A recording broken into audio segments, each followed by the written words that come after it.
Lo que também passa outra luna na outubro tem African Movie Academy Awards. Sa kita bisa nanti yame Oscar ng Africano. Ito wordt de organisador di organisação eigenlijk di Nigeria, kuta famoso Nollywood.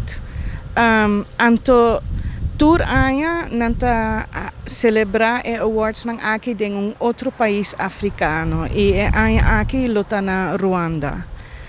Anto durante of promeco a noite de award show, lo tem encontro com diferente gente, anto pa essay ma wordo invitado para dar workshop. O workshop também é workshop hobby intensivo de 4 dias, 8 horas por dia.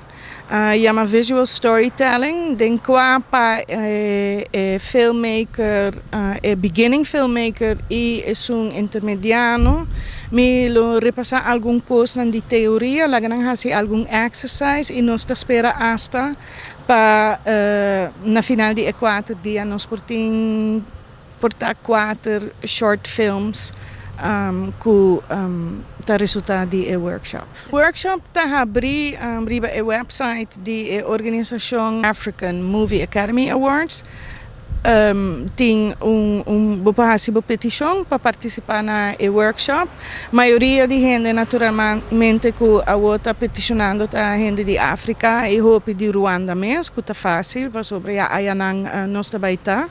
Ele está para gente que está novato e gente que está bem acaba, pero que é outro ponto de vista arriba na profissão. Tem hopi a acaba está donando vários workshops. E, por exemplo, algum luna passama duna taller internacional na escola famoso, film school famoso de Cuba, chama Escola Internacional de Cine e Televisão, que é onde é uma mais famosa de nossa área. E aí também me purba incorporar também alguma teoria, pero não diz film theory. Nós estamos falando de visual storytelling.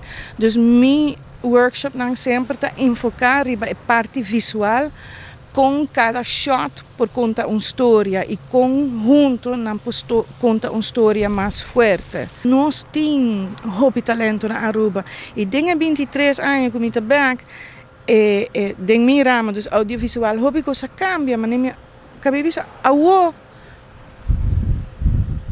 turena de smartphone e acessibilidade na expressável mesmo via medium audiovisual está enorme e muita talento fazendo e sem ensinar nada, diz expressando não mesmo.